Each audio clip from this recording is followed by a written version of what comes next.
Okay, good morning students, welcome back. तो जैसा कि आप सभी जानते हैं, हम लोग जो है एनडीए के इंग्लिश की प्रिपरेशन कर रहे हैं। तो लास्ट क्लास में आप सभी को मैंने जो भी बताया था, आई होप कि वो अच्छी तरह समझ में आया होगा। और जो चीज़ें न समझ में आई, मैंने आप सभी से कहा था क्वेश्चंस भेजिए, ठीक है, उसके आंसर्स आपको डिटेल में मिलेंगे, ठीक है। तो आज की जो क्लास है उसी में हम लोग जो लास्ट क्लास में पढ़ा था, जहाँ पे छोड़ा था वहीं से आगे कंटिन्यू करेंगे, ठीक है। लेकिन उसके पहले मैं एक बार आपको सारी चीज़ें रिवाइज करा दूं। जैसे कि हमने टेंस से स्टार्ट किया था। टेंस क्या होता है? Study of verb forms. इस चीज़ को कभी भूलना मत। टेंस क्या होता है? स्टडी ऑफ वर्ब फॉर्म्स, ठीक है ना। वर्ब फॉर्म्स की study with respect to state of time, ठीक है। उसके बाद हमने पहचान देखी थी। डू डज डिड आता है तो इंडिफरेंट टेंस होता है, या फिर वर्ब के फर्स्ट फॉर्म आती है या वर्ब की सेकंड फॉर्म आती है तो इंडिफरेंट टेंस होती है। इज आम आर वाज वर्ब के साथ आईएनजी लगा होगा तो कंटिन्यूअस टेंस होगा। हैज़ हैव हैड के साथ वर्ब की थर्ड फॉर्म लगी होगी तो परफेक्ट टेंस होगा। और हैज़ हैव हैड के साथ बीन लगा के आईएनजी फॉर्म लगा होगा तो वो परफेक्ट कंटिन्यूअस टेंस होगा। फिर हमने ये देखा था कि भाई कौन सा टेंस किस तरह का काम में आता है। जैसे कि जो कंटिन्यूअस टेंस होता है टेम्पररी एक्शन के लिए यूज़ किया जाता है, जो इंडिफरेंट टेंस होता है वो परमानेंट के लिए यूज़ किया जाता है, जो परफेक्ट टेंस है वो कंप्लीट एक्शन की बात करता है। और परफेक्ट कंटिन्यूअस में हम लोग ये देखते हैं कि कोई काम पहले से चला आ रहा है, वहाँ एक टाइम मेंशन होता है, तो उस पर्टिकुलर टाइम पीरियड का काम क्या हो गया होगा, पूरा हो गया होगा, और जिस समय बात कही गई उस समय भी एक्शन कंटिन्यू था, ठीक है। उसके बाद फिर हमने क्या देखा?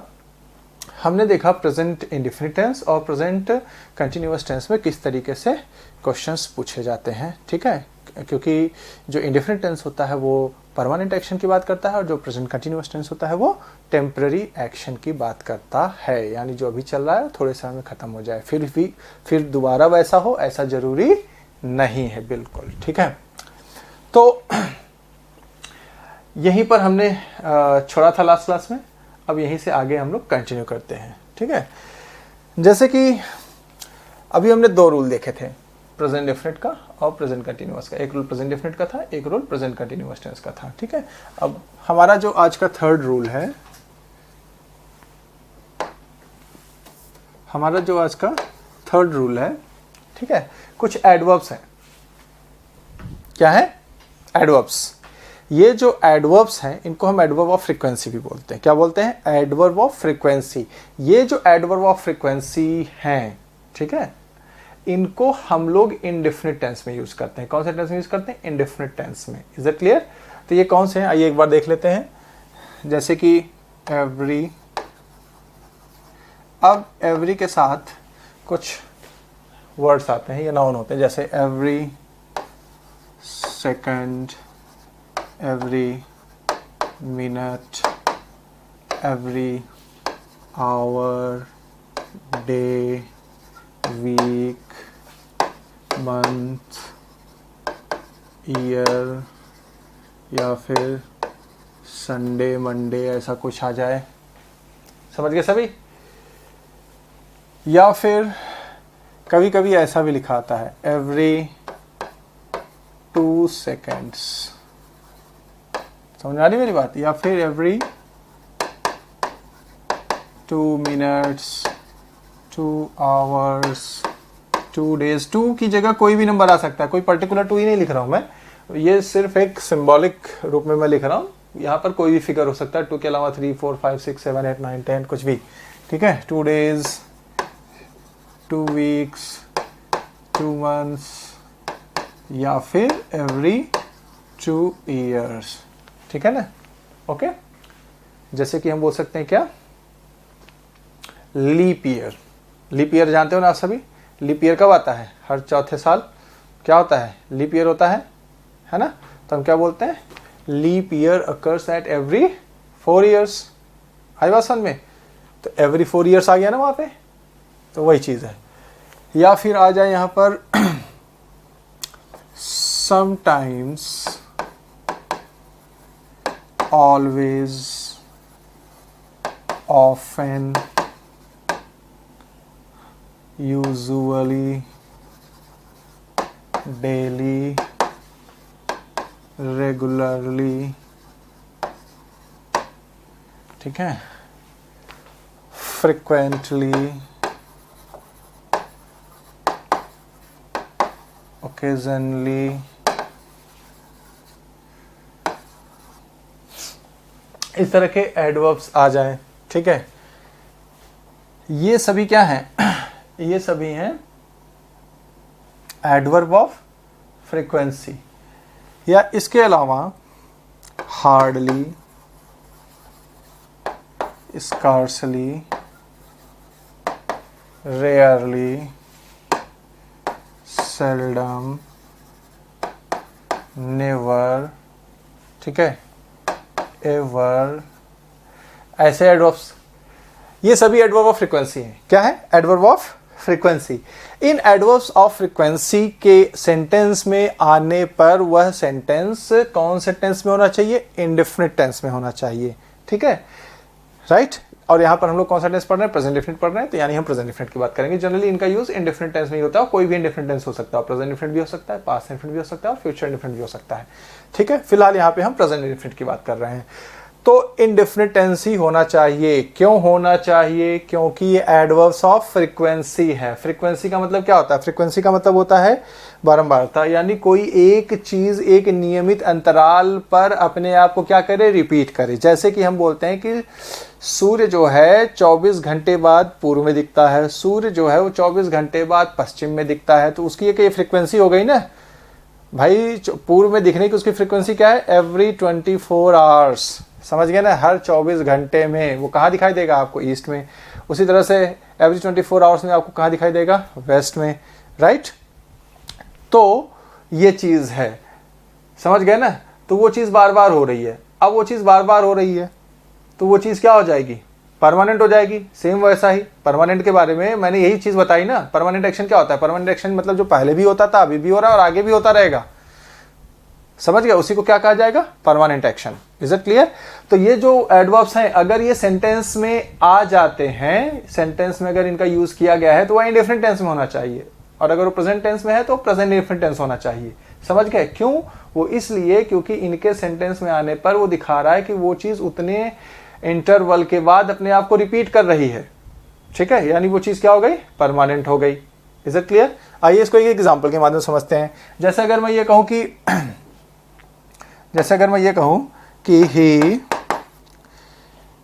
he is going to play cricket, he is going to play cricket every Sunday। Suppose ये सेंटेंस मैंने लिखा, he is going to play cricket every Sunday। अब आप सभी देख पा रहे हैं कि इस सेंटेंस में यहां पर ये क्या आ गया है? ये आ गया है एवरी संडे, है ना, एवरी संडे आ गया है। अब ये जो every Sunday adverb of frequency है, इसका मतलब ये हो गया कि भाई एक नियमित अंतराल के बाद वो पर्सन क्या करता है? क्रिकेट खेलने जाता है। और यहाँ पर टेंस कौन सा है? टेंस है प्रेजेंट कंटिन्यूअस टेंस। तो सेंटेंस क्या हो गया? रॉन्ग हो गया ना। क्यों रॉन्ग हो गया? क्यों रॉन्ग हो गया?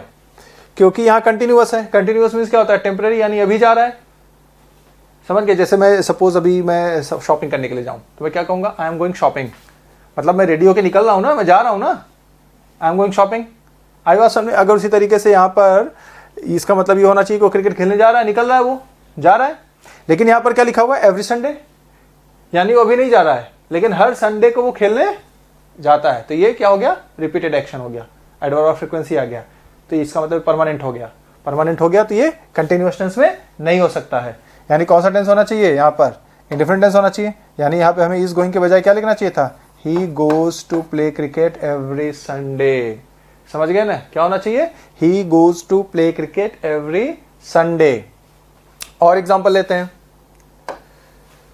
जैसे अगर मैं ये कहूं कि he is often coming to me, ठीक है ना। अब ये सेंटेंस है, suppose he is often coming to me। अब इस सेंटेंस में आप सभी देख पा रहे हैं कि किसका यूज किया गया है? मैं ऑफन का यूज किया गया है। ऑफन का यूज किए जाने पर वह टेंस कौन सा होना चाहिए? इंडिफरेंट टेंस होना चाहिए। क्यों? क्योंकि ऑफन जो है एडवर्ब ऑफ फ्रीक्वेंसी है, यानी वो चीज अपने आप को एक इंटरवल के बाद क्या करेगी? रिपीट करेगी, ठीक है। लेकिन यहाँ पर टेंस कौन सा है? कंटिन्यूअस टेंस है, प्रेजेंट कंटिन्यूअस। और प्रेजेंट कंटिन्यूअस मीन्स टेम्पररी, अभी हो रहा है, बाद में भी ऐसा जरूरी नहीं है, जबकि यहाँ पर ऑफन आ गया है, ठीक है। तो ये सेंटेंस क्या हो गया? रॉन्ग हो गया। अब इसको सही कैसे करें? इसको सही करने का तरीका ये है कि इसको हम किस में चेंज करना पड़ेगा? प्रेजेंट इंडेफिनिट टेंस में चेंज करना पड़ेगा। अभी मैंने क्या बताया था कि ये जो भी एडवर्ब ऑफ फ्रीक्वेंसी है, अगर ये सेंटेंस में आ गए हैं और अगर वह सेंटेंस प्रेजेंट टेंस में है तो वह प्रेजेंट के इंडेफिनिट टेंस में होना चाहिए, किसी और टेंस में नहीं होना चाहिए।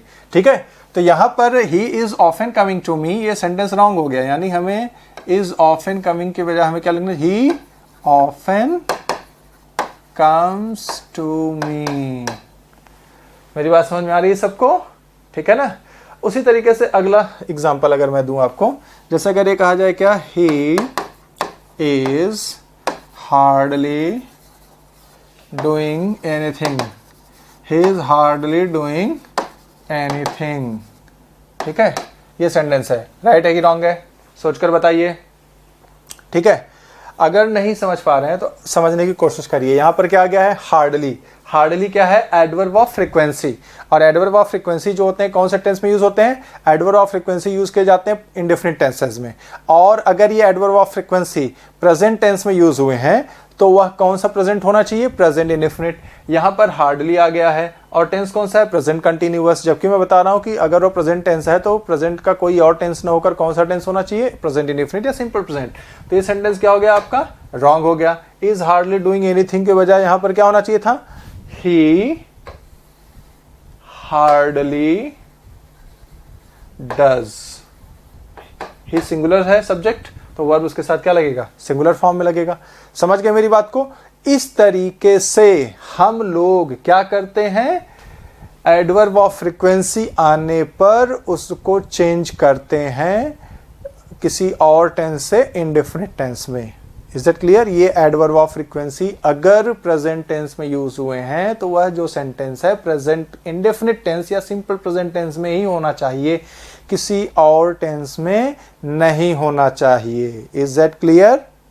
ठीक है, ओके। अब थोड़ा सा आगे बढ़ते हैं। अब कुछ एडवर्ब्स हैं जो हमारा रूल नंबर 4 है। ठीक है ना, कुछ एडवर्ब्स हैं जो आने पर हम लोग कौन सा टेंस यूज करते हैं? हम लोग यूज करते हैं present continuous. Is it clear? ठीक है, कौन सा टेंस यूज करेंगे? Present continuous tense. ओके, यहां पे मैं लिख देता हूं। ठीक है,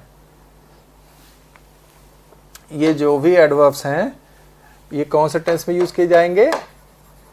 प्रेजेंट इंडेफिनिट में।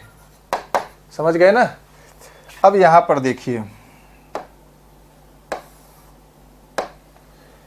ये जो भी एडवर्ब्स हैं ये कौन से टेंस में यूज किए जाएंगे? प्रेजेंट कंटिन्यूअस टेंस में। ये एडवर्ब्स कौन से हैं? Presently, at present, at the moment, at the moment या एट दिस मोमेंट, ऐसे कुछ भी हो सकता है। ठीक है, या फिर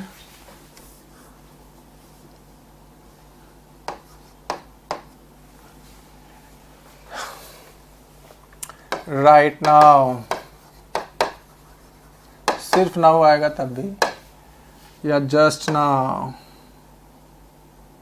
सॉरी सिर्फ नाउ आएगा तब भी।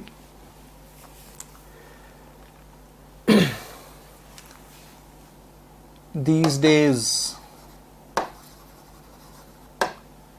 nowadays,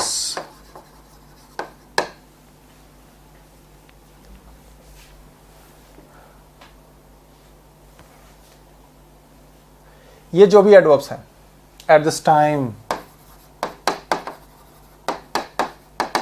ये सारे एडवर्ब्स कौन सा टेंस में यूज किए जाएंगे?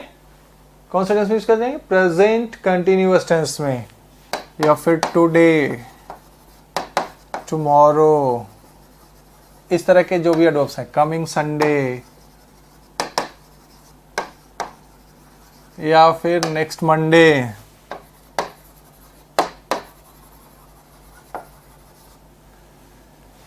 all such adverbs are used in continuous tense. कौन सा continuous tense? Present continuous tense. All right? ETC या ऐसे ही। ठीक है, दिस ईयर, दिस मंथ, ऐसे कुछ भी हो सकता है, ठीक है ना। Are used in present continuous tense. कौन सा टेंस में यूज किए जाएंगे? प्रेजेंट कंटिन्यूअस टेंस में यूज किए जाएंगे, ठीक है। आइए इनके ऊपर भी एग्जांपल ले लेते हैं। जैसे कि अगर मैं ये कहूं क्या कि आई प्रेजेंटली टीच इंग्लिश, ठीक है ना। आई प्रेजेंटली टीच इंग्लिश। अब ये सेंटेंस है। अब यहां पर हम सभी देख रहे हैं प्रेजेंटली। प्रेजेंटली का मतलब क्या होता है? इस समय। ये जो भी एडवर्ब्स हैं इन सभी का मतलब होता है इस समय।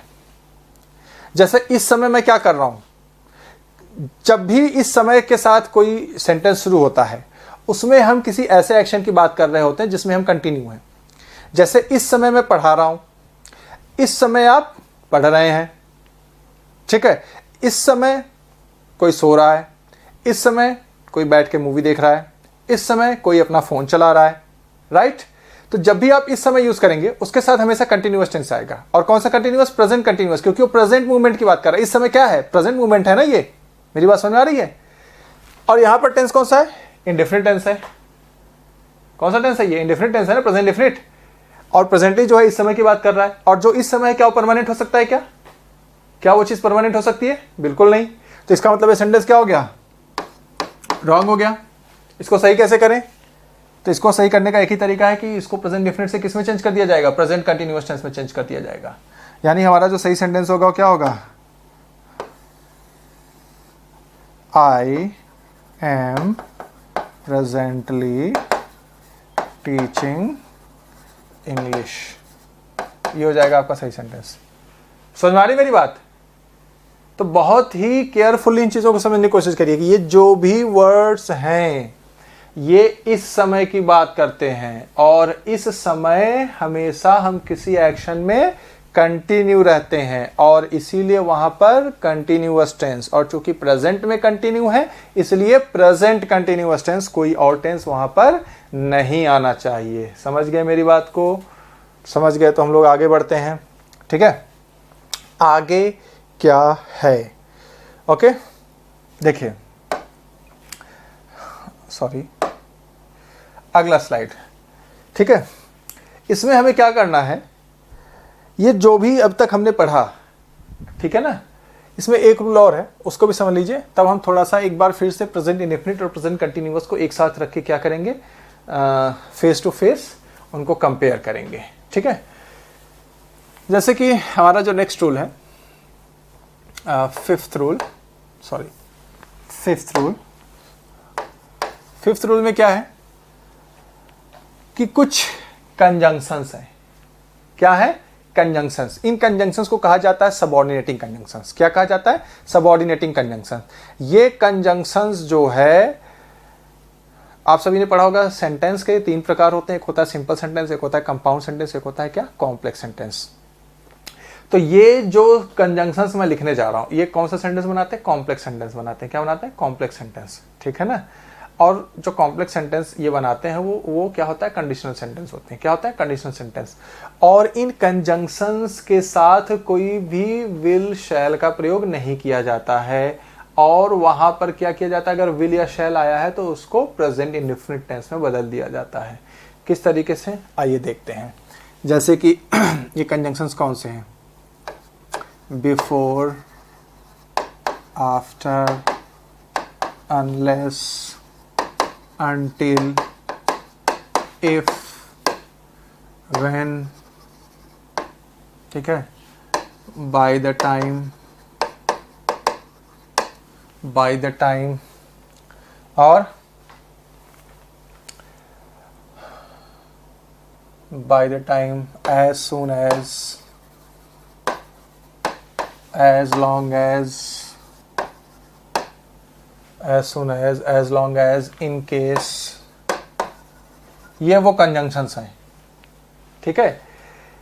इनके साथ विल शैल का प्रयोग नहीं किया जाना चाहिए। किसका प्रयोग कर सकते हैं हम लोग? अगर विल शैल का प्रयोग वहां हुआ है तो उसको हटाकर उसको हम प्रेजेंट डिफरेंट टेंस में यूज करेंगे, ठीक है ना, right. ETC are followed by present indefinite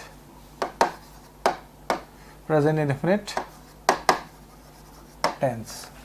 कौन सा टेंस यूज किया जाएगा इनके साथ?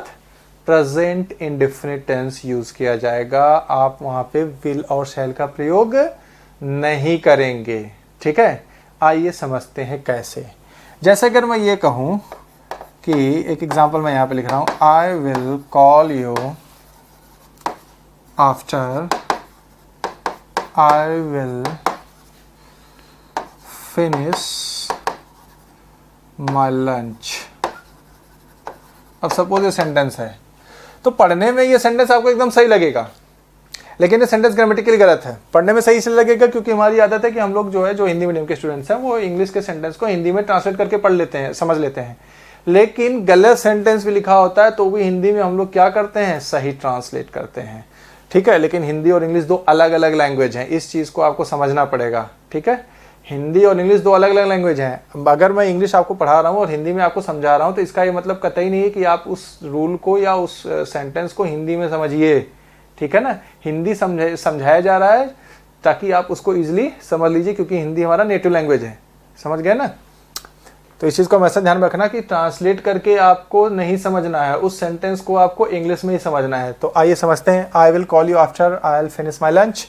Now you can see here I have used after which is a subordinating conjunction, ठीक है। और मैंने आपको क्या बताया, किसी भी subordinating conjunction के बाद हम लोग जो है will shall का प्रयोग नहीं करते हैं। अगर वहां पे will shall आया है तो उसको हटा दिया जाएगा, ठीक है, वो रॉन्ग है। उसको हटाकर वहां पर क्या लिखा जाएगा, उसको हटाकर वहां पर लिखा जाएगा प्रेजेंट इंडेफिनिट टेंस। तो यहां से will finish हटेगा और सिर्फ यहां पर क्या आएगा, finish। तो ये सेंटेंस हमारा क्या हुआ, रॉन्ग हुआ, ठीक है। यहाँ पे क्या होना चाहिए था, I finish, I will call you after I finish my lunch. और एग्जाम्पल लेते हैं। जैसे अगर मैं ये कहूँ क्या कि एज सून एज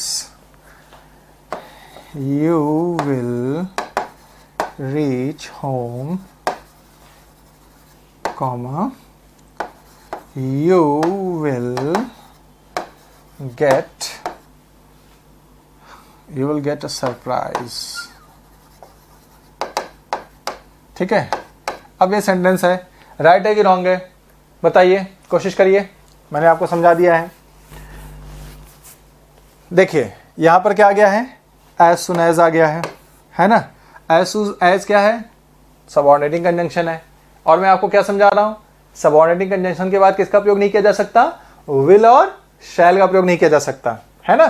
तो ये क्या है, यहां पर विल का प्रयोग कर दिया गया है, तो ये क्या हो गया, रॉन्ग हो गया। तो इसको सही करने का तरीका क्या है, विल हटा दो वहां से और उसको प्रेजेंट डिफरेंट टेंस में चेंज कर लो। प्रेजेंट डिफरेंट टेंस में चेंज करने के लिए हमें सिर्फ आपका फर्स्ट फॉर्म चाहिए। तो क्या होना चाहिए था, as soon as you reach home. समझ गए मेरी बात को, ठीक है। ये क्या हो गया, रॉन्ग हो गया। Is it clear to everybody, ठीक है। तो आपको ये सारी बातें क्या करनी है, ध्यान में रखनी है। अब इसी रूल में आगे एक चीज और है, जैसे कुछ जो है प्रोनाउंस है, इनको क्या कहते हैं हम, रिलेटिव प्रोनाउंस। क्या कहते हैं, रिलेटिव प्रोनाउंस, ठीक है। आगे जब प्रोनाउन चैप्टर पढ़ेंगे तो रिलेटिव प्रोनाउन के बारे में बहुत ही विस्तार से समझेंगे। फिलहाल ये रिलेटिव प्रोनाउंस कौन से हैं ये देख लीजिए, ठीक है। जैसे कि क्या हो गया, हु,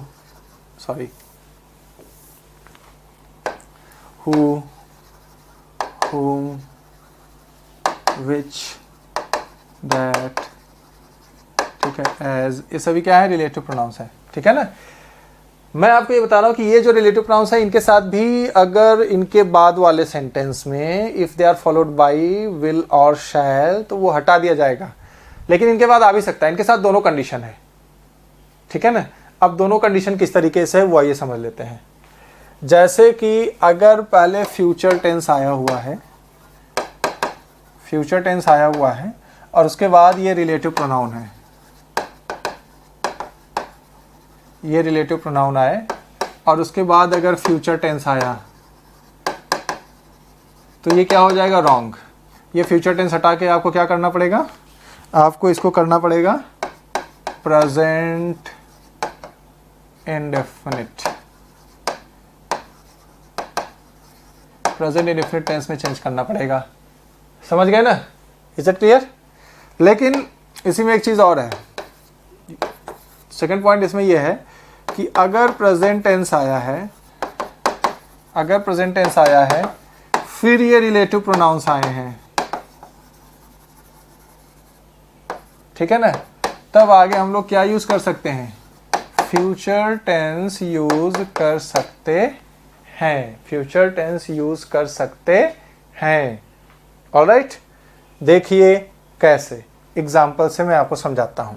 जैसे अगर मैं ये कहूं, क्या अगर मैं ये कहूं कि the officer will punish everyone who will touch his belongings, who will touch his belongings। अब देखिए ये सेंटेंस आ गया आपके सामने, the officer will punish everyone who will touch his belongings. अब ये सेंटेंस राइट है कि रॉन्ग है, तो इसको हम लोग इन्हीं दोनों चीज़ों पर एग्जामिन करेंगे। ठीक है, ये हमारे सामने जो दो रूल लिखे हुए हैं हमने रिलेटिव प्रोनाउन के, ठीक है ना, ये क्या है, रिलेटिव प्रोनाउन। ठीक है, अब आप सभी देख पा रहे हैं कि ये वो क्या हो गया, ये हो गया आपका रिलेटिव प्रोनाउन। ठीक है, अब रिलेटिव प्रोनाउन के पहले क्या आया है, फ्यूचर टेंस आया हुआ है। देखिए यहाँ पर रिलेटिव प्रोनाउन के पहले फ्यूचर टेंस, और रिलेटिव प्रोनाउन के बाद क्या आया हुआ है, विल, यानी यहाँ पर भी फ्यूचर टेंस आया हुआ है। तो ये सेंटेंस क्या हो गया, फिर रॉन्ग हो गया। क्या हो गया, ये रॉन्ग हो गया। क्यों रॉन्ग हो गया, वो रॉन्ग इसलिए हो गया क्योंकि अगर रिलेटिव प्रोनाउन से पहले फ्यूचर टेंस आया तो रिलेटिव प्रोनाउन के बाद फ्यूचर टेंस का प्रयोग नहीं किया जाता है। ठीक है, तो यहाँ पर विल टच हटाकर हमें क्या लिखना चाहिए था, हु टचेज, क्योंकि हमें अगर वहां पर विल शैल आया है तो उसे प्रेजेंट इंडेफिनिट टेंस में चेंज करना होता है ना। अच्छा, यही एग्जांपल अगर मैं एक दूसरे तरीके से लिख दूं, जैसे अगर मैं ये लिख दूं, क्या अगर मैं लिख दूं the officer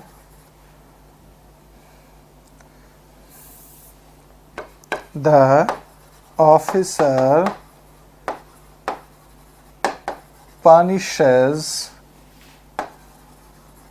everyone who will touch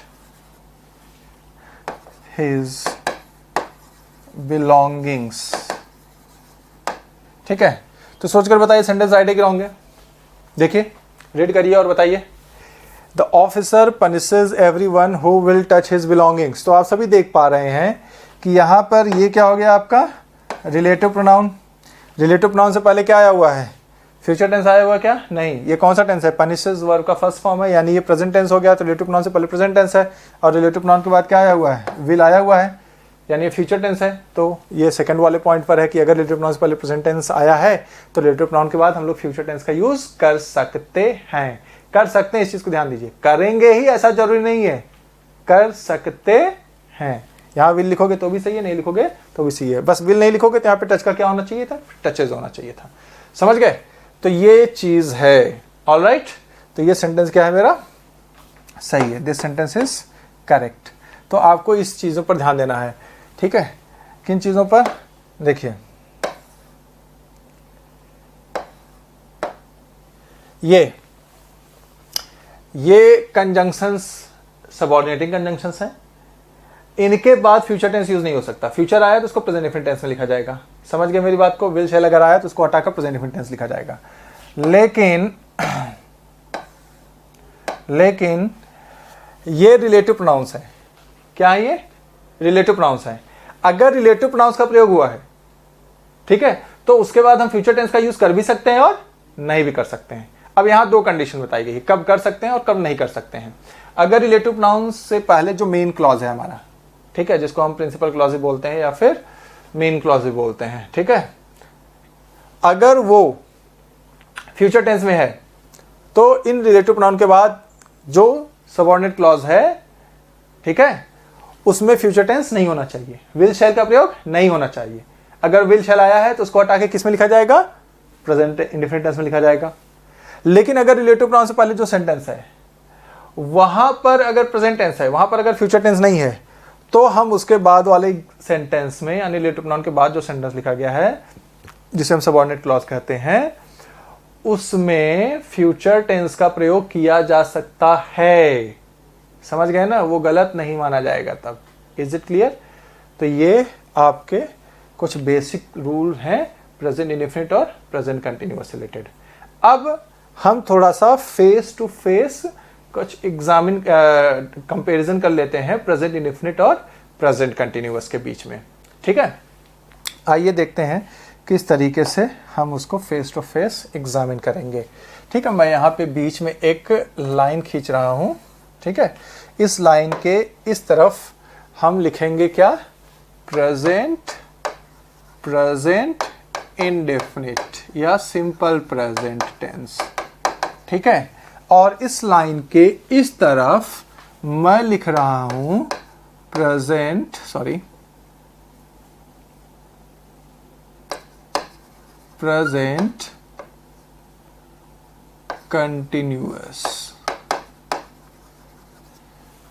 continuous tense. समझ गए? इस तरीके से अब हम देखते हैं कि किस तरीके से हम इसमें चेंजेस करने वाले हैं। ऑलराइट, अगर एक सेंटेंस कहा जाए, देखिए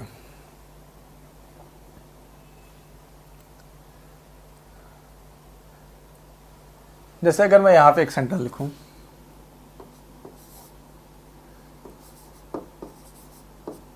listen carefully, listen carefully,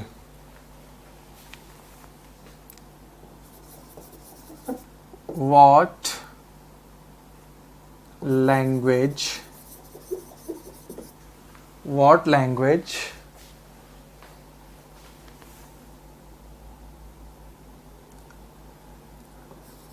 are they speaking?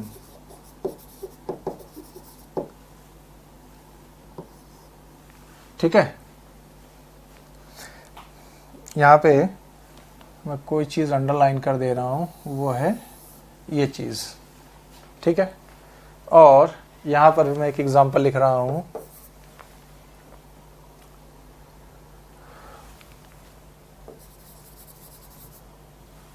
Sorry, how many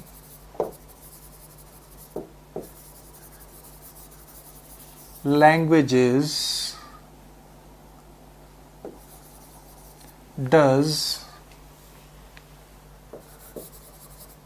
your brother speak? यहां पर भी मैं कुछ अंडरलाइन कर दे रहा हूं,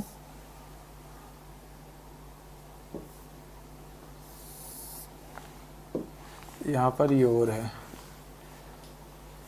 ठीक है, अब देखिए आपके सामने दो सेंटेंस हैं, दोनों ही सेंटेंस में हमने एक वर्ब यूज किया है स्पीक।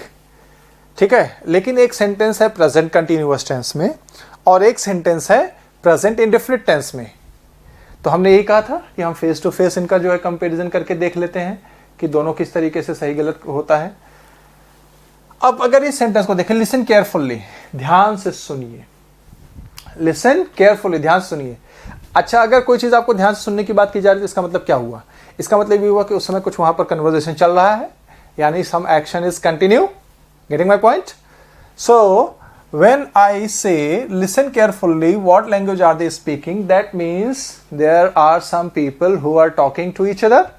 ठीक है, and they are talking in some language, किसी भाषा में बात कर रहे हैं वो।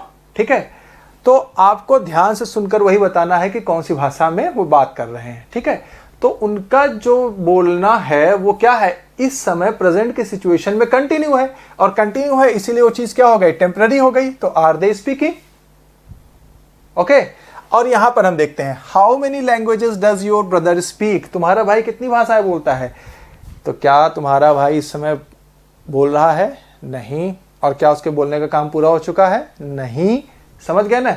जैसे कुछ लोग एक लैंग्वेज बोलते हैं, कुछ लोग दो लैंग्वेज बोलते हैं, कुछ लोग कई सारी लैंग्वेज बोलते हैं। जैसे गांधी जी के बारे में कहा जाता है कि वो कई सारी लैंग्वेजेस बोल सकते थे।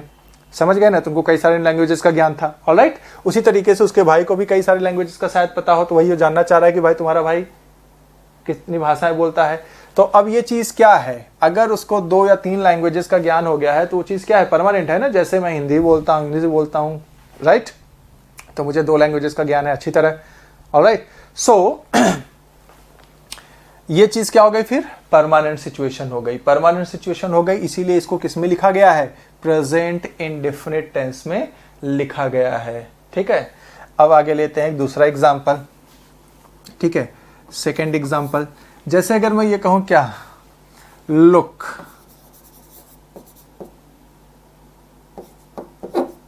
It is raining.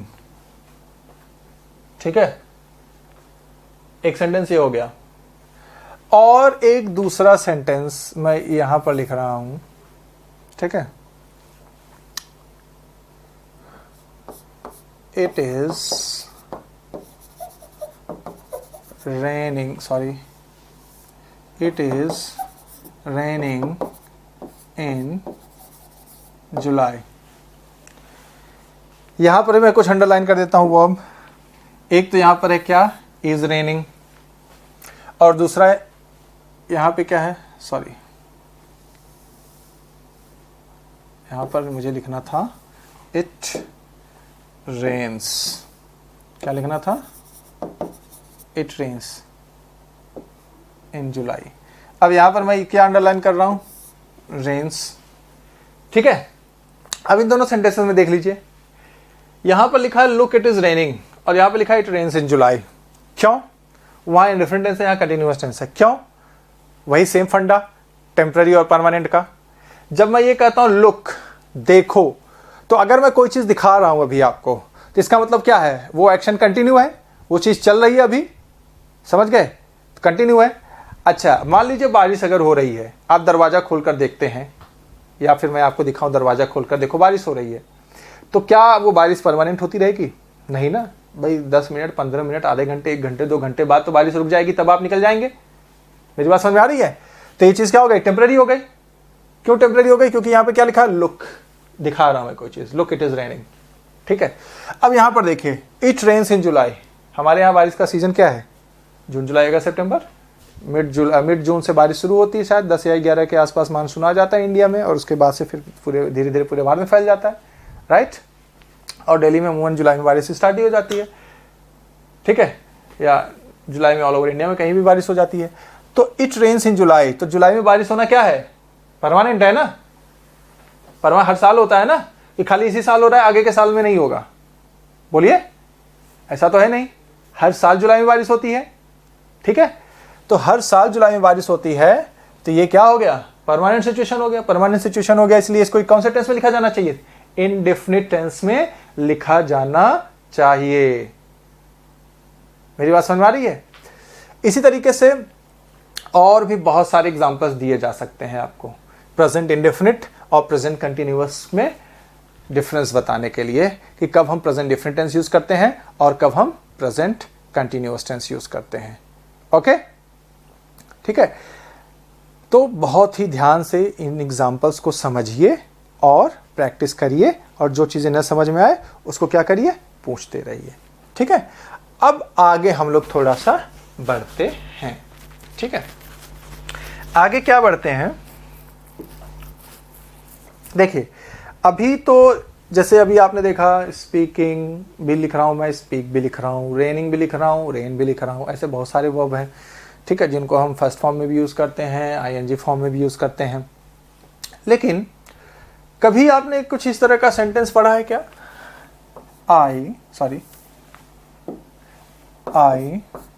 Am knowing you, I am knowing him, ऐसा कुछ सेंटेंस पढ़ा है क्या? पढ़ा है? नहीं पढ़ा होगा। क्यों नहीं पढ़ा होगा?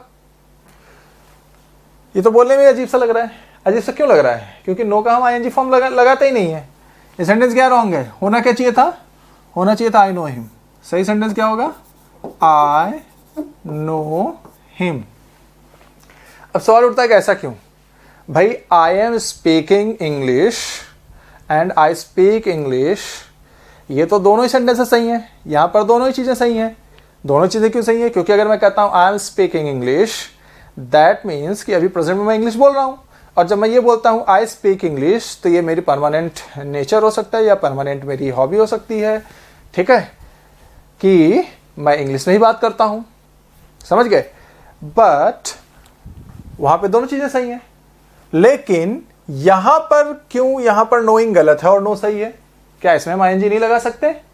नहीं लगा सकते। क्यों नहीं लगा सकते?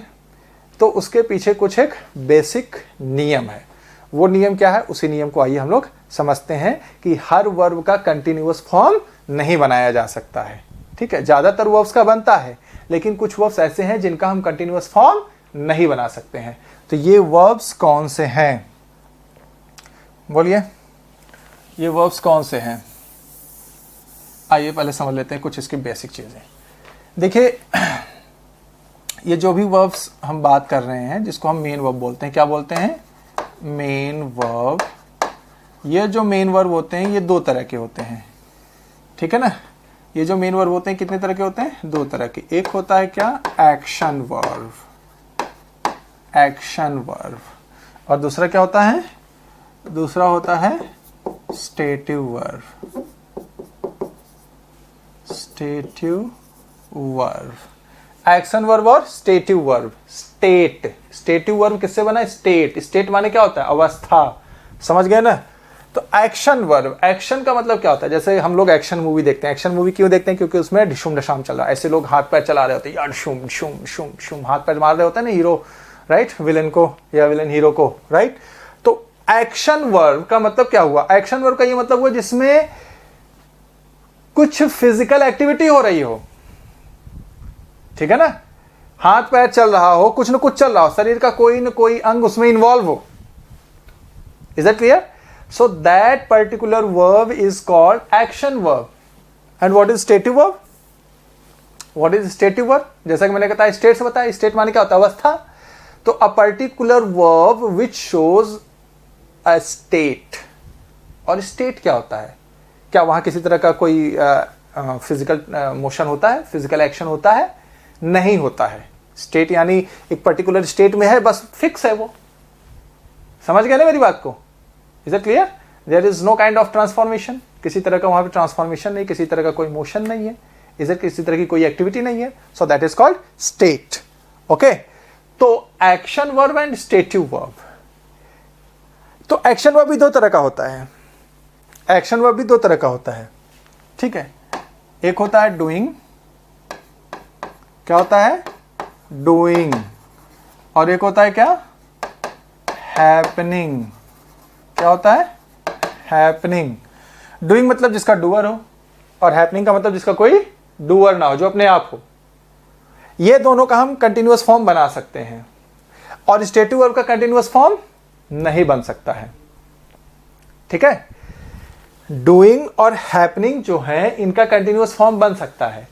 और डूइंग और हैपनिंग में क्या डिफरेंस है पहले समझ लीजिए। Doing, it has a doer, इसका कोई डूअर होगा। डूअर मतलब क्या होता है? कर्ता। सब्जेक्ट मतलब कर्ता नहीं होता है। सब्जेक्ट मीन्स कर्ता, ये रॉन्ग है।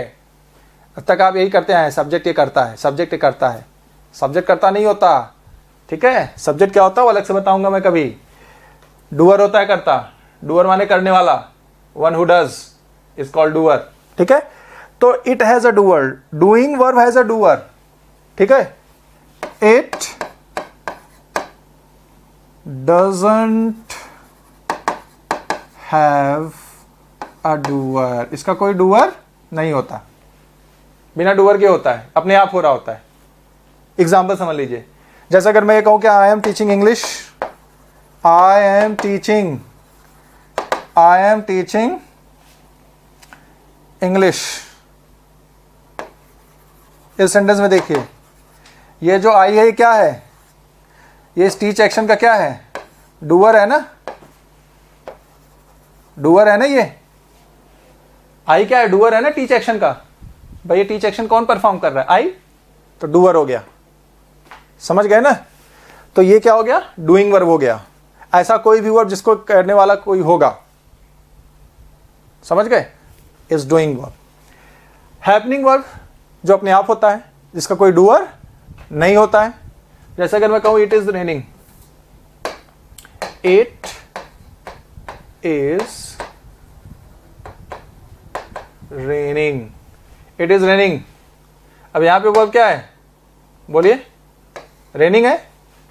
इसका कोई डूअर है क्या, इट इसका डूअर है क्या, इट सब्जेक्ट है, लेकिन क्या उसका डूअर है, नहीं है डूअर। ठीक है, बारिश अपने आप होती है, कोई करता नहीं है। देखा है क्या आज तक कोई कर रहा हो बारिश, नहीं ना, कि राम कर रहा है, श्याम कर रहा है, मोहन कर रहा है, गणेश कर रहा है, राहुल कर रहा है, अभिषेक कर रहा है, ऐसा कुछ है क्या कि अभिषेक बारिश कर रहा है। इज इट पॉसिबल, नहीं है पॉसिबल। समझ गए, तो उसका कोई डूअर नहीं है। तो ऐसा वर्ब जिसका कोई डूअर नहीं होता उसको हम क्या बोलते हैं, डूइंग, सॉरी क्या बोलते हैं, हैपनिंग वर्ब। जिसका डूअर होगा डूइंग वर्ब, डूअर नहीं होगा हैपनिंग वर्ब। ये दोनों ही तरह के वर्ब क्या है, एक्शन वर्ब है। क्यों, क्योंकि इनमें फिजिकल एक्टिविटी इन्वॉल्व है। अगर मैं कहता हूं आई एम टीचिंग, तो टीच करने के लिए मुझे बोलना पड़ता है, लिखना पड़ता है, हाथ पैर चलाना पड़ता है। समझ गए ना, देख रहे हैं ना कितने सारे एक्शन में कर रहा हूं यहां पे पढ़ाते समय। Is it clear, so it is an action verb. The same way it is raining, जब बूंदे गिर रही होती है तो देयर इज सम मोमेंट, तो कुछ मोशन है उसमें, कुछ मूवमेंट है, हलचल है, पटपट पटपट गिरती है ना बूंदे, बाहर खड़े होकर देखिए, राइट। तो ये भी क्या हो गया, एक्शन वर्ब हो गया। तो एक्शन वर्ब का कंटिन्यूअस बनता है क्योंकि वहां कुछ मोशन है। समझ गए ना, कंटिन्यूअस बनने के लिए वहां पे कुछ मोशन होना चाहिए ना, लेकिन ये स्टेटिव वर्ब है, यहां कोई मोशन नहीं, कोई एक्टिविटी नहीं। तो जब एक्टिविटी ही नहीं है, किसी चीज में हलचल ही नहीं है, सिर्फ वो एक पर्टिकुलर स्टेट में है, तो उसका हम कंटिन्यूअस कैसे बना सकते हैं। स्टेटिव का मतलब क्या हो गया, state, a particular state. State का मतलब वो उस स्टेट में है, वहां कोई ट्रांसफॉर्मेशन नहीं है, कोई एक्टिविटी नहीं है, कोई मोशन नहीं है, कोई मूवमेंट नहीं है। तो ऐसा कोई भी वर्ब जो सिर्फ एक स्टेट की बात करता है, वहां पर जो है कंटिन्यूअस नहीं बन सकता है। ठीक है ना, ओके। जैसे कि कुछ एग्जांपल्स यहां पे मैं लिख दे रहा हूं। नो, अभी हमने कहा नो, अभी हमने लिखा था ना example, I am knowing you, गलत था, तो हमने क्या उसको सही किया, आई नो यू। क्यों भाई, नो स्टेटिव वर्ब क्यों है, वो एक्शन वर्ब क्यों नहीं है? क्योंकि अगर आपको किसी को जानना है, आप किसी को जानते हैं, सपोज मैं कहूं कि मैं आपको जानता हूं, ठीक है, या मैं मोदी जी को जानता हूं, तो अगर मैं मोदी जी को जानता हूं तो मोदी जी को जानने में क्या मुझे अपने शरीर में या किसी चीज में कुछ हलचल पैदा करनी पड़ रही है क्या, किसी तरह की एक्टिविटी, फिजिकल एक्टिविटी करनी पड़ रही है क्या? नहीं ना। मैं खड़े खड़े, लेटे लेटे, सोए सोए, कैसे भी, किसी तरह से भी, बैठे बैठे, किसी भी तरीके से मैं उनके बारे में जानता हूं। खड़ा हूं तो भी जान रहा हूं, बैठ जाऊंगा तो भी जान लूंगा। समझ गए मेरी बात को? और भी एग्जाम्पल है, लव, ठीक है, बड़ा इंटरेस्टिंग एग्जाम्पल, लव बोलते ही बच्चे खुश हो जाते हैं, ठीक है। अब लव क्या स्टेटिव वर्ब है, क्यों भाई, व्हाई इज लव स्टेटिव? भाई अगर हम किसी से प्यार करते हैं, कोई हमें प्यार करता है, तो प्यार करने के लिए क्या कोई वहां पे कुछ एक्टिविटी है किसी तरह की? नहीं है। समझ गए? जैसे हमारे पेरेंट्स हमको प्यार करते हैं, हमारे पेरेंट्स हमको प्यार करते हैं, तो क्या वहां पे किसी तरह की एक्टिविटी है क्या? नहीं ना। Is it clear? ये तो एक तरह की फीलिंग है। समझ गए? तो ये क्या हो गया, स्टेटिव वर्ब हो गया। जैसे मैं कहूं क्या, अंडरस्टैंड, अंडरस्टैंड क्या है ये? समझना। अंडरस्टैंड माने क्या होता है? समझना। अगर कोई चीज समझनी है या हम समझते हैं, तो क्या हमें वहां पे कोई फिजिकल एक्टिविटी करनी पड़ रही है? जैसे कि जो मैं लिख रहा हूं वो आपके समझ में आता होगा। अब समझने के लिए क्या आप ऐसे ऐसे कर रहे हैं? कोई अपनी मुंडी हिला रहा है क्या कि ऐसे ऐसे करके मैं दिमाग में हलचल पैदा करूं? नहीं ना। Is it clear? तो समझना क्या हो गया, अंडरस्टैंड क्या हो गया, एक स्टेट हो गया, एक स्टेटिव वर्ब हो गया। समझ गए मेरी बात को? तो ऐसे कई सारे वर्ब हैं जो स्टेट को रिप्रेजेंट करते हैं, ठीक है। वहाँ पे किसी तरह की कोई एक्टिविटी, कोई मूवमेंट, मोशन, ट्रांसफॉर्मेशन नहीं शो होता है, और इस वजह से उसको हम स्टेटिव कहते हैं, और इसी वजह से हम उसका कंटिन्यूअस नहीं बना सकते हैं क्योंकि कोई एक्टिविटी है ही नहीं वहां पर। ठीक है, तो ऐसे कौन से वर्ब्स हैं, ऐसे कई सारे वर्ब्स हैं, मैं यहां पर लिख दे रहा हूं, आप सभी क्या करेंगे, उसको नोट कर लेंगे। ठीक है, देखिए जैसे है believe,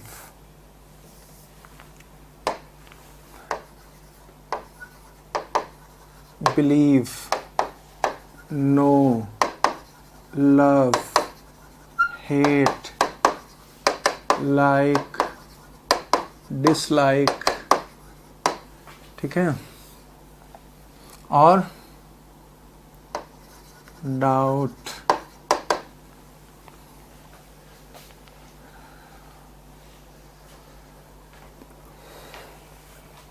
suppose, suppose, think, feel, smell, hear, see, और recognize, और recognize, understand, sound, seem. Sound का मतलब क्या होता है, साउंड का मतलब यहाँ आवाज नहीं है, it is a verb, I am writing verbs over here on the board. So sound का मतलब यहाँ पे क्या है, कोई बता सकता है? प्रतीत होना, appear,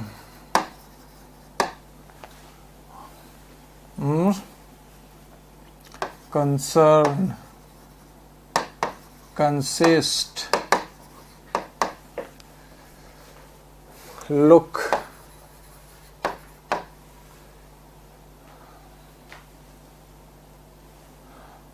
resemble,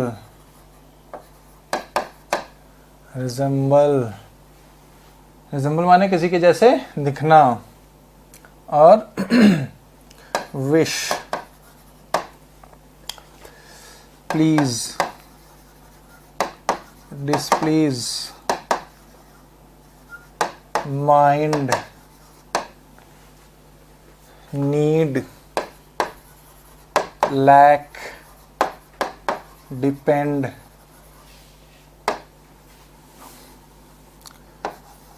possess, have, own, have, possess, own, तीनों की मीनिंग क्या होती है? सेम होती है। ठीक है ना, हैव यहाँ हेल्पिंग वर्ब की बात नहीं कर रहा हूं मैं, हैव का मतलब यहाँ पजेस है, यानी पास में होना कोई चीज। ओके, तो ये जो भी बस मैंने यहाँ पे लिख रखे हैं, ये सब के सब क्या है? स्टेटिव वर्ब है। क्या है ये? स्टेटिव वर्ब है। ठीक है ना, इनका हम लोग जो है फिट, फिट नहीं लिखा है ना, नहीं लिखा है कहीं, फिट। ठीक है, ऐसे और भी कई वर्ब्स हो सकते हैं। बस आपको बेसिक कॉन्सेप्ट तो समझ में आ ही गया है कि भाई अगर कोई वर्ब में किसी तरह की, किसी वर्ब से किसी तरह की फिजिकल एक्टिविटी का पता चलता है तो वो या तो डूइंग होगा या फिर हैपनिंग होगा, यानी वो एक्शन वर्ब होगा। ठीक है, अगर वो एक्शन वर्ब है तो कंटिन्यूअस बनेगा। लेकिन इन जो भी वर्ब्स मैंने यहाँ पे लिख रखे हैं ये सारे क्या स्टेटिव वर्ब हैं। क्यों? क्योंकि इनसे किसी भी तरह के किसी एक्शन का पता नहीं चलता है। समझ गए ना, और इसी वजह से इन्हें स्टेटिव वर्ब का, और इसीलिए इनका कंटिन्यूअस फॉर्म नहीं बनेगा। ठीक है, अब हम इनके ऊपर एग्जाम्पल लेकर देखते हैं। आइए, जैसे अगर मैं ये कहूं कि आई एम बिलीविंग यू, एक सिंपल सा एग्जाम्पल मैं लिख रहा हूं, I am believing you, I am believing you, तो ये सेंटेंस क्या हो जाएगा? रॉन्ग हो जाएगा। क्यों रॉन्ग हो जाएगा भाई? वो रॉन्ग इसलिए हो जाएगा क्योंकि believe is a stative verb. क्यों? बिलीव माने क्या होता है? विश्वास करना। हमें किसी पर विश्वास करने के लिए क्या किसी तरह की फिजिकल एक्टिविटी करनी पड़ती है? सोचकर देखिए, अगर आपके पेरेंट्स को आप पर विश्वास है कि आप जो है एग्जाम निकाल लेंगे, तो इसके लिए क्या आपको, आपके पेरेंट्स को किसी तरह की फिजिकल एक्टिविटी करनी पड़ रही है? नहीं करनी पड़ रही है। आपको अपने ऊपर विश्वास होगा, ठीक है ना। तो उसके लिए क्या आप कोई फिजिकल एक्टिविटी कर रहे हैं अपने ऊपर विश्वास करने के लिए? नहीं, ठीक है। तो ये एक तरह का स्टेट शो करता है। Is that clear? तो इसीलिए इसका कंटिन्यूअस फॉर्म गलत है। तो इसको हम कौन सा टेंस में लिखेंगे? इंडेफिनिट टेंस में लिखेंगे। यानी आई एम बिलीविंग यू के बजाय हमें क्या लिखना चाहिए? हमें लिखना चाहिए आई बिलीव यू। समझ गए मेरी बात को? जैसे कि अगर मैं ये कहूं कि जैसे अगर मैं ये कहूं कि this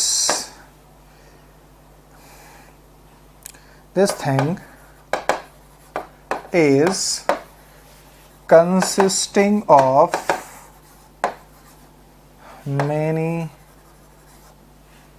many this thing is consisting of many different elements, ठीक है। सपोज ये सेंटेंस मैंने लिखा this thing is consisting of many different elements. अब आपको ये पता करना है सेंटेंस राइट है कि रॉन्ग है।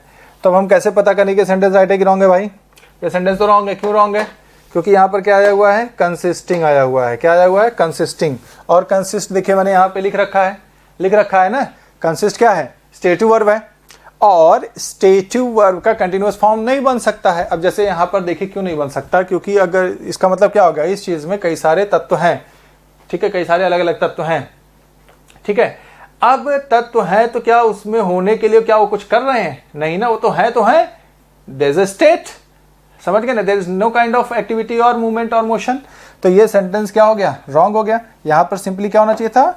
Consists, this thing consists of many different elements.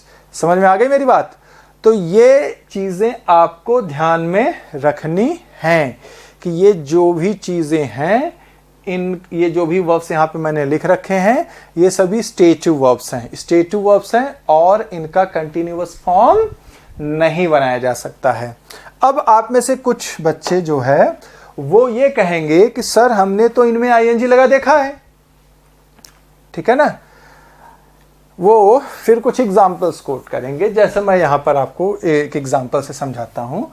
जैसे हम ये बोलते हैं, हम कई बार ये सेंटेंस बोलते हैं सीइंग इज बिलीविंग। अब वो ये कहेंगे कि सर अभी आपने पीछे सी लिखा था कि स्टेटिव वर्ब्स में आईएनजी नहीं लिख सकता, लेकिन यहाँ पे तो लगा है। देखो मैंने ये सेंटेंस एक किताब में पढ़ी है, यहाँ पे सी में आईएनजी लगा है, बिलीव में भी आईएनजी लगा है। तो क्या ये सेंटेंस गलत है? बिल्कुल नहीं गलत है। ये सेंटेंस 100% सही है। There is no error in this sentence, all right? अब फिर से तब उनका क्वेश्चन होगा तो आप जो बता रहे हैं वो फिर क्या है?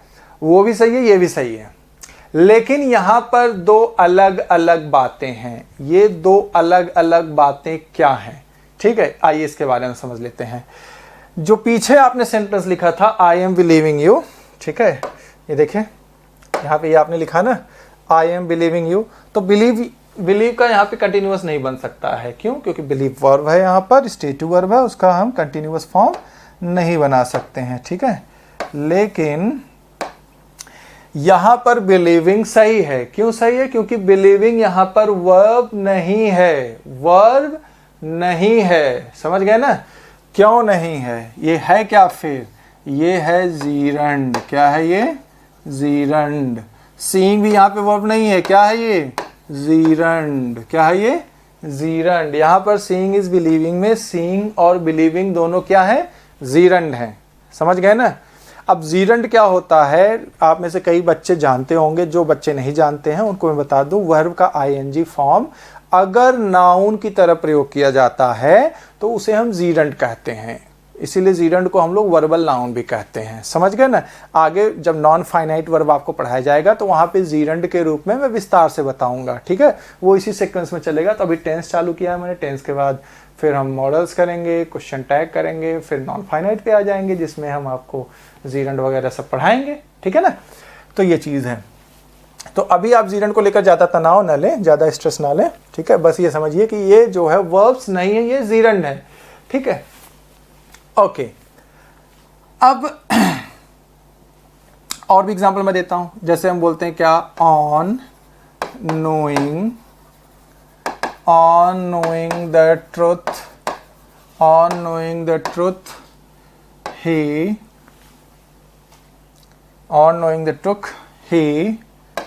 took the correct decision.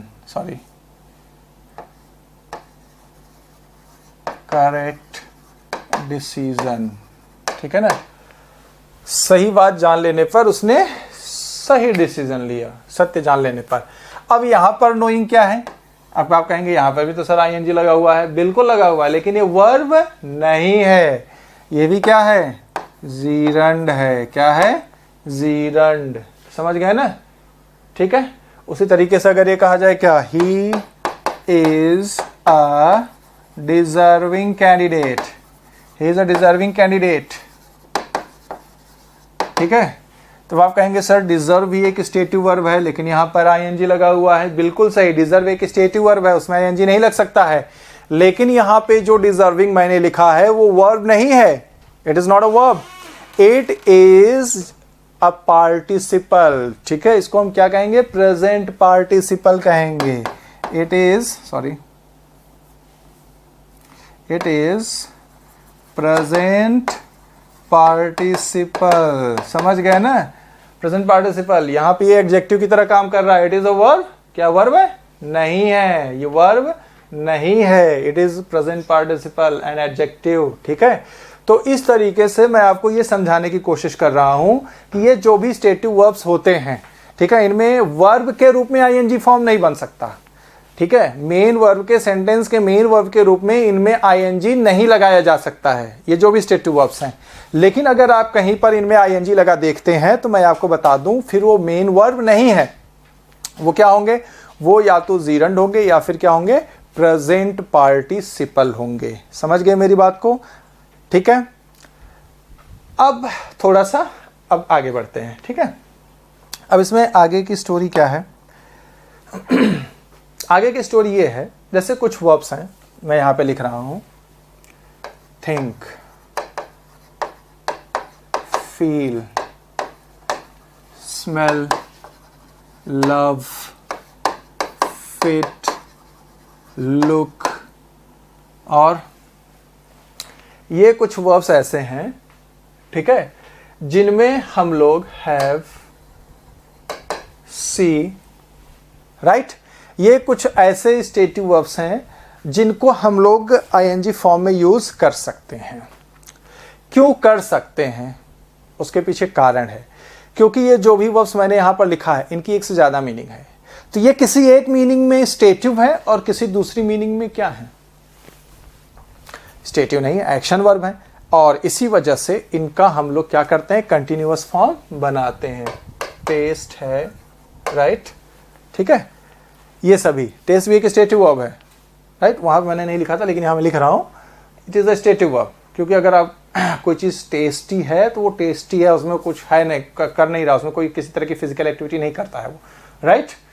तो आइए समझते हैं किस तरीके से। तो मैं एग्जांपल शुरू करता हूं लव से। ठीक है, जैसे अगर ये कहा जाए कि एवरी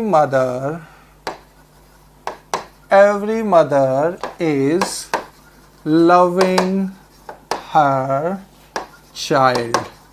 सपोज ये सेंटेंस मैंने आपके सामने लिखा, every mother is loving her child. अब हमें यह समझना है कि ये सेंटेंस सही है कि गलत है। अब ये सेंटेंस सही है कि गलत है, इसको समझने के लिए हमें यह समझना पड़ेगा कि लव यहाँ स्टेटिव है कि क्या है। ठीक है, तो आइए समझ लेते हैं। Every mother is loving her child, ये एक तरह का एक जनरल सेंटेंस है। ठीक है, जनरल सेंटेंस है, यानी ये सभी माओं पर लागू है। सभी माओं पर लागू होगा अगर कोई चीज, तो वो क्या होगा? वो यूनिवर्सल ट्रूथ होगा, फैक्ट होगा। कोई आई वसन में तो कोई भी यूनिवर्सल ट्रूथ या यूनिवर्सल फैक्ट क्या होता है? परमानेंट होता है। परमानेंट होता है तो वहां पे कंटिन्यूअस नहीं बन सकता। जैसे मैं भी किसी माँ का बेटा हूं, आप भी किसी माँ के बेटे हैं, हर कोई किसी न किसी माँ का बेटा है। मैं यहाँ पर हूँ, क्लास में पढ़ा रहा हूँ आप सभी को, लेकिन उसके बावजूद मेरी माँ के मन में मेरे लिए प्यार होगा। आप बैठ के पढ़ रहे हैं, लेकिन आपकी माँ शायद आपके बारे में सोच रही होगी कि मेरा बेटा जो है इतनी मेहनत से पढ़ाई कर रहा है, भगवान उसका जो है एग्जाम में सिलेक्शन हो जाए।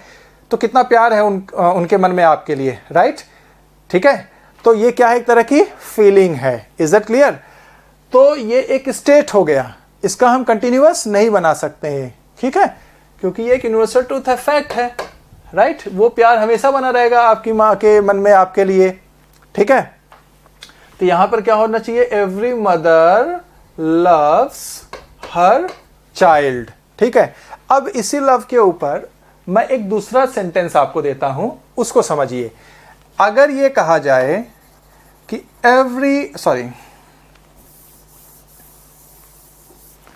जैसे अगर मैं ये कहूं कि look that mother loves her child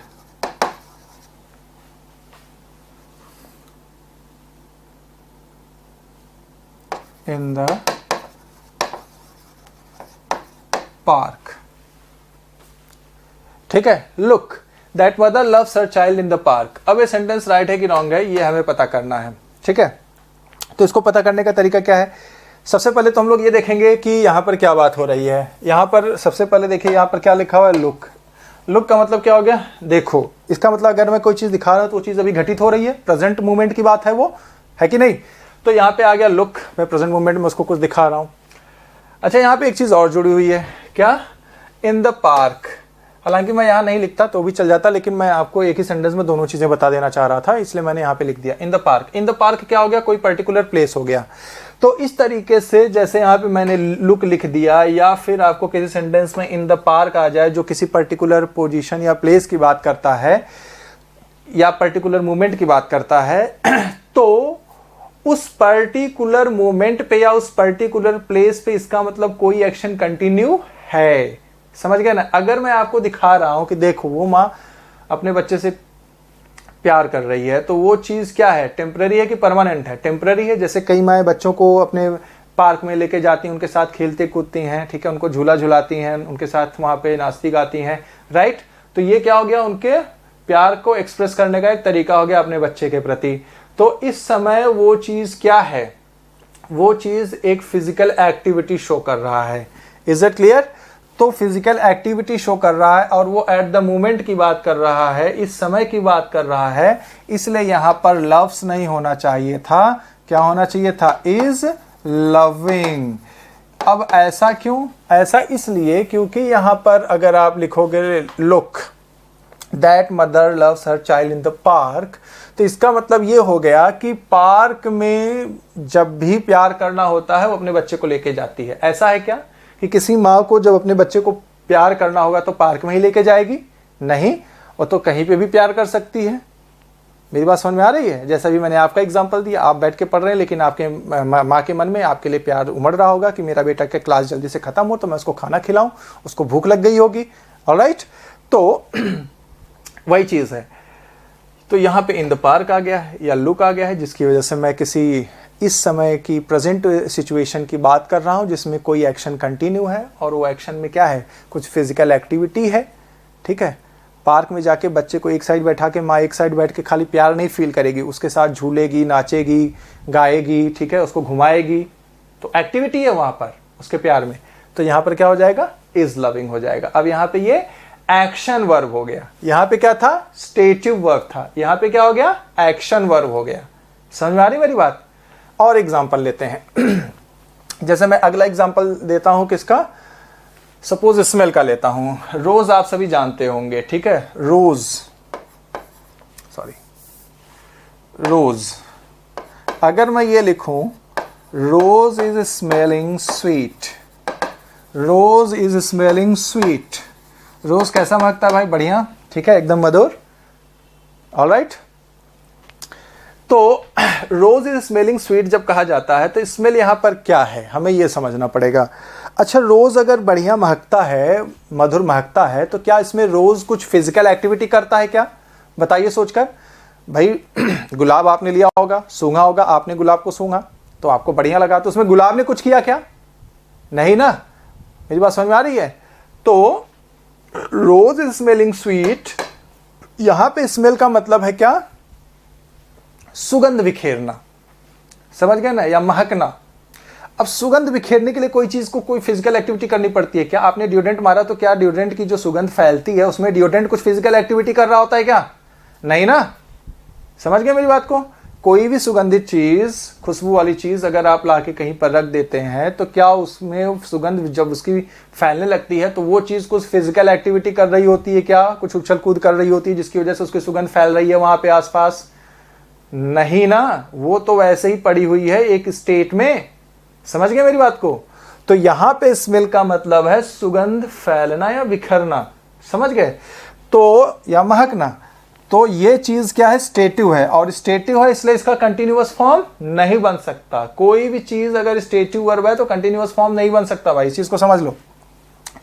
तो यहां पे रोज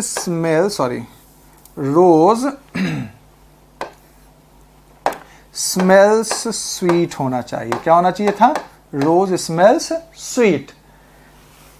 लेकिन अब एक दूसरा एग्जांपल अगर मैं आपको दूं सॉरी, अगर ये कहा जाए कि ही इज या ही स्मेल्स अ रोज, ही स्मेल्स अ रोज। अब बताइए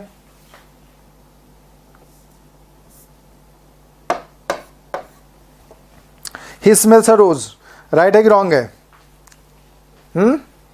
शाबाश, कोशिश करो। अबे रॉन्ग है। क्यों रॉन्ग है? क्योंकि यहां पे क्या लिखा है? ही स्मेल्स अ रोज, इंडेफिनिट टेंस। इसका मतलब परमानेंट एक रोज लेकर सूंघता रहता है। Is it possible for someone? नहीं, ये चीज परमानेंट हो ही नहीं सकता। ठीक है। अगर कोई व्यक्ति कुछ स्मेल कर रहा है तो अब उसमें वो फिजिकल एक्टिविटी कर रहा है। अगर वो कोई व्यक्ति रोज स्मेल कर रहा है, आप ही इमेजिन करिए कि आप रोज स्मेल कर रहे हैं, तो क्या करते हैं? आप रोज यहां लाते हैं, ऐसे खींचते हैं, तो now you are doing some kind of physical activity. समझ गए ना? अब आप क्या कर रहे हैं? कुछ फिजिकल एक्टिविटी कर रहे हैं, राइट? तो ये सेंटेंस जब फिजिकल एक्टिविटी है यहां पर, और टेम्परेरी होगी, परमानेंट तो हो नहीं सकती, क्योंकि कोई व्यक्ति की परमानेंट एक रोज लेकर सूंघता नहीं रहता है। समझ गए ना? तो ये क्या हो गया? एक टेम्पररी एक्शन हो गया। टेम्पररी एक्शन हो गया तो ये जो है होना चाहिए था कंटिन्यूअस टेंस में, प्रेजेंट कंटिन्यूअस टेंस में। यानी यहां पर क्या होना चाहिए था? ही इज स्मेलिंग अ रोज। मेरी बातें समझ में आ रही हैं आप सभी के? फिर से समझा रहा हूं, ध्यान समझिए। देखिए यहां पर जो स्मेल है इसकी दो मीनिंग हो गई। ये जो स्मेल है इसकी दो मीनिंग हो गई। ठीक है, दो मीनिंग कौन सी हो गई? इसकी एक मीनिंग हो गई महकना। क्या मीनिंग हो गई? महकना। और दूसरी मीनिंग क्या हो गई? सूंघना। ठीक है, इसकी ये दो मीनिंग हो गई। अब महकना के अर्थ में ये क्या है? स्टेटिव है, क्योंकि महकने के लिए कुछ करना नहीं पड़ता है। मेरी बात समझ में आ रही है? कोई फिजिकल एक्टिविटी करनी पड़ती है क्या महकने के लिए? नहीं। ठीक है, लेकिन सूंघने के लिए क्या करना पड़ता है? कुछ करना पड़ता है, नाक से खींचना पड़ता है। तो नाक में क्या है? नाक से आप कुछ फिजिकल एक्टिविटी कर रहे हैं ना। अब तो क्या हो गया? एक्शन वर्ब हो गया। यहां पे स्टेटिव वर्ब हो गया, यहां पे क्या हो गया? एक्शन वर्ब हो गया। समझ गए मेरी बात को? तो वही चीज यहां पर है। जब हम रोज के संदर्भ में बात करते हैं, रोज के कॉन्टेक्स्ट में अगर हम स्मेल की बात करते हैं, तो रोज महकने के लिए कुछ करता नहीं है। समझ गए ना? उसकी सुगंध अपने आप निकलती है। So it is stative and that's why we can't make its continuous form. And the same way when we talk, if someone is smelling something, कोई व्यक्ति अगर कोई चीज सूंघ रहा है तो उसको कुछ फिजिकल एक्टिविटी करनी पड़ेगी। समझ गए ना? नाक से खींचता है वो। भाई डिओड्रेंट आप लेने जब जाते हैं तो जो काउंटर पे सेल्स पर्सन होता है वो क्या करता है? वो आपको अलग अलग फ्रेग्रेंस के डिओड्रेंट को स्मेल कराता है। ऐसे एक पेपर होता है, उस पर वो स्प्रे करेगा, फिर आपको देगा, तो आप क्या करते हैं? ऐसे करते हैं ना।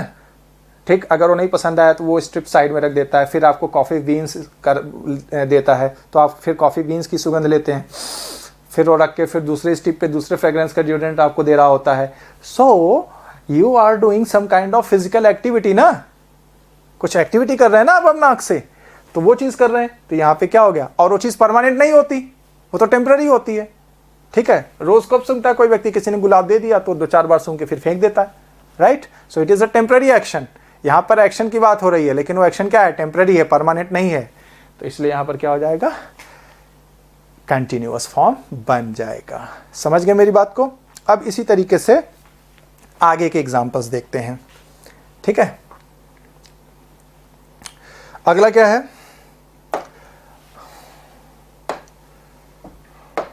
अगला है सपोज मैं आपको एग्जांपल देता हूं टेस्ट का, ठीक है। टेस्ट, देखिए सपोज आपके घर में कोई आइटम बना, आपने वहां पे लिखा this item is testing delicious, this item is testing delicious. अब ये सेंटेंस राइट है कि रॉन्ग है? भाई सपोज आप किसी रेस्टोरेंट में गए, ठीक है, या किसी स्वीट शॉप पे गए, आपने उससे रसमलाई ऑर्डर किया, रसमलाई आपने खाई, रसमलाई खा के आपको मज़ा आ गया, आपने कहा वाव यार क्या रसमलाई है, कितना टेस्टी है, ठीक है, इसमें बहुत ज़बरदस्त टेस्ट है, ठीक है। तो अब रसमलाई खाने के बाद आप बोलते हैं कि भाई this item is testing delicious. ये सेंटेंस राइट होगा कि रॉन्ग होगा बताइए? शाबाश, कोशिश करिए। ये सेंटेंस क्या होगा? क्या होगा? ये सेंटेंस होगा रॉन्ग। क्यों रॉन्ग होगा? अब ये समझिए भाई, आइटम स्वादिष्ट है, उसमें आइटम कुछ कर रहा है क्या? आपने रसमलाई खाई, वो स्वादिष्ट है, तो क्या वो रसमलाई उसमें स्वादिष्ट होने के लिए कुछ कर रहा है क्या? उसमें कुछ फिजिकल एक्टिविटी कर रहा है, कुछ वो पैदा कर रहा है टेस्टी टेस्टी चीज़ें कि तुम्हारे जो है टेस्ट बड्स पे जो है वो चिपक जाएं और तुम्हें बढ़िया फील हो? ऐसा तो कुछ रसमलाई कर नहीं रहा है, समझ गए ना? वो तो जो कुछ भी किया है वो तो उस मिठाई बनाने वाले ने किया है, समझ गए ना? तो यहाँ पर ये स्टेटिव है। क्या है ये? स्टेटिव, क्योंकि वो जो आइटम है या जो भी स्वीट है जिसकी जो भी आप टेस्ट कर रहे हो उसमें वो कुछ नहीं कर रहा है। Is it clear? So this is stative and that's why you can't make its continuous form, और इसलिए यहां पर क्या हो जाएगा? This item taste delicious. But can you remember one thing, sometimes जब हमारे घरों में कुछ आइटम बना रही होती है हमारी मम्मी, तो सपोज खीर बना रही हैं या कोई भी इस तरह का पकवान बना रही होती हैं, तो वो हमें क्या दिया जाता है? टेस्ट करने के लिए दिया जाता है कि देखो इसमें टेस्ट करो, नमक कैसा है, इसमें चीनी कैसी है, मिठास कैसा है, ठीक है। तो आप उसको टेस्ट करते हैं। अब उस समय टेस्ट क्या है? स्टेटिव है कि एक्शन है? सोचिए। जैसे अगर मैं एक एग्जांपल लिख दूं, क्या? शी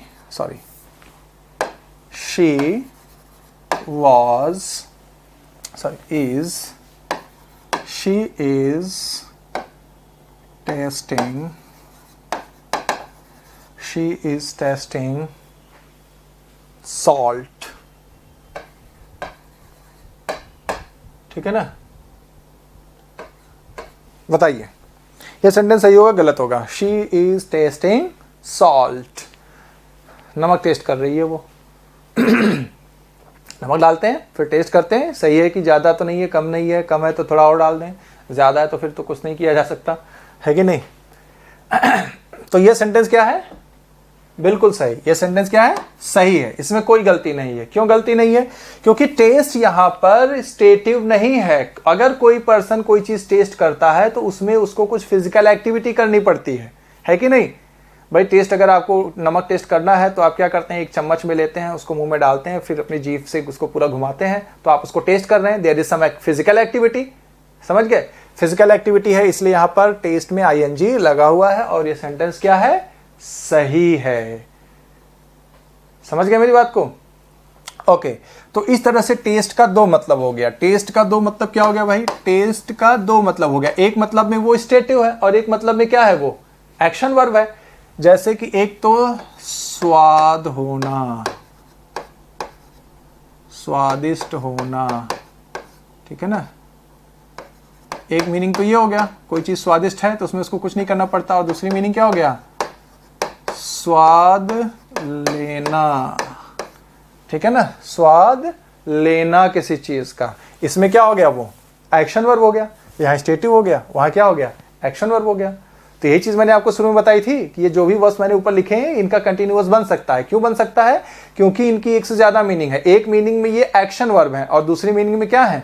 स्टेटिव वर्ब है। यही वो वर्ब है ना, मैंने यहाँ पे लिखे थे, देखिए ये रहा। Think, feel, smell, love, fit, look, have, see, taste. भाई इनकी एक से ज्यादा मीनिंग है, एक से ज्यादा मीनिंग में यूज हो रहा है ये, ठीक है, एक मीनिंग में स्टेटिव होते हैं इसलिए कंटिन्यूअस नहीं बन सकता, दूसरी मीनिंग में क्या होता है, ये एक्शन वर्ब हो सकते हैं। ठीक है, वहां पे एक्टिविटी की बात हो रही है तो वहां पे कंटिन्यूअस हम बना सकते हैं। Alright, okay, now will take another example. ठीक है, लुक के ऊपर एग्जांपल लेते हैं। देखो, लुक की दो मीनिंग होती है। लुक की दो मीनिंग क्या होती है वो मैं पहले लिख देता हूं। लुक की दो मीनिंग होती है, एक मीनिंग होती है क्या, प्रतीत होना, प्रतीत होना, ठीक है, और दूसरी मीनिंग होती है क्या, देखना। समझ गए ना, एक मीनिंग होती है क्या, प्रतीत होना, कोई चीज प्रतीत होती है हमको। अच्छा, मुझे ये बताओ कि कोई चीज अगर प्रतीत होती है तो वो स्टेटिव है या फिर एक्शन वर्ब है। अगर कोई चीज आपको प्रतीत होती है तो वो चीज स्टेटिव है कि एक्शन है। जैसे हम कई बार बोलते हैं ऐसा प्रतीत होता है कि बारिश होगी, तो वो जो प्रतीत होना है वो कुछ किसी तरह के एक्शन की बात कर रहा है क्या, किसी तरह के एक्शन की बात नहीं कर रहा है। तो प्रतीत होना के अर्थ में जो लुक होता है वो स्टेटिव होता है। और देखना, जैसे हम बोलते हैं लुक हियर, लुक देयर, तो उसके लिए हमें क्या करना पड़ता है, मुंडी गिरानी पड़ती है। जैसे अगर मैं कहूँ look behind your back, look behind अगर मैं कहता हूँ तो हम ऐसे पीछे देखते हैं, ठीक है ना। लुक देयर तो हम वहाँ देखते हैं, लुक देयर हम वहाँ देखते हैं, आई बात समझ में। तो इस तरीके से हमारी मुंडी क्या हो रही है, घूम रही है। समझ गए ना, तो वो चीज़ है। अगर मैं ये लिखता हूँ कि it is looking, it is looking, it will rain, it is looking, it will rain, तो हमें यहां पर यह समझना है कि ये देखने के अर्थ में यूज हो रहा है या प्रतीत होने के अर्थ में यूज हो रहा है। प्रतीत यानी सीम, ठीक है। तो सिंपल सी बात है, ये जो सेंटेंस है ये क्या है, गलत है। क्यों गलत है, क्योंकि यहाँ पर देखने की बात नहीं हो रही है, यहाँ पे किसकी बात हो रही है, प्रतीत होने की बात हो रही है। भाई ऐसा प्रतीत होता है बारिश होगी, here it is used in the meaning of seeing, so that is why this sentence is wrong. So what will be the correct sentence? यहाँ पर हमें होना चाहिए था it looks, it looks it will rain। समझ गए मेरी बात को। अब एक दूसरा एग्जांपल मैं देता हूं। जैसे अगर मैं ये कहूं कि he is looking at me, ठीक है। अब आप यहां ये देखिए, he is looking at me, ये सेंटेंस राइट है कि रॉन्ग है, सोच कर बताइए, राइट है कि रॉन्ग है। he is looking at me, he is looking at me, right है या रॉन्ग है। ये सेंटेंस राइट है, बिल्कुल सही। ये सेंटेंस क्या है, राइट है। क्यों राइट है, क्योंकि यहाँ पे लुक जो है वो देखने के अर्थ में यूज हो रहा है। और मैंने अभी आपको क्या कहता था, जब भी हम लुक का यूज जो है देखने के अर्थ में यूज करते हैं तो वहां पे कुछ फिजिकल एक्टिविटी की बात करनी होती है। जैसे मैंने कहा पीछे देखो तो आपकी मुंडी पीछे घूम जाती है, तो there is some kind of physical action ना। मैं कहता हूँ दाएं देखो, ठीक है ना, तो सॉरी, तो वहां पर कुछ फिजिकल एक्टिविटी है, देखने के अर्थ में आपके इस गर्दन में कुछ हलचल पैदा होती है। समझ गए ना, तो there is some action, activity. समझ गए, तो एक्टिविटी है इसलिए लुक वहां पर एक्शन वर्ब है। अब एक्शन वर्ब है और वो सिचुएशन क्या है, टेम्पररी है, तो इसलिए हम उसको कंटिन्यूअस में लिख सकते हैं, he is looking at me. ये सेंटेंस क्या है, एकदम सही है। समझ गए मेरी बात को। तो इस तरीके से, ठीक है, आगे जो वर्ब सभी बचे हुए हैं उनको हम अगली क्लास में डिस्कस कर लेंगे, ठीक है, कि किस तरीके से उनको किस मीनिंग में स्टेटिव रखना है और किस मीनिंग में कंटिन्यूअस उनका हम बना सकते हैं। आज की क्लास में फिलहाल इतना ही, ठीक है। Thank you very much, bye bye, take care.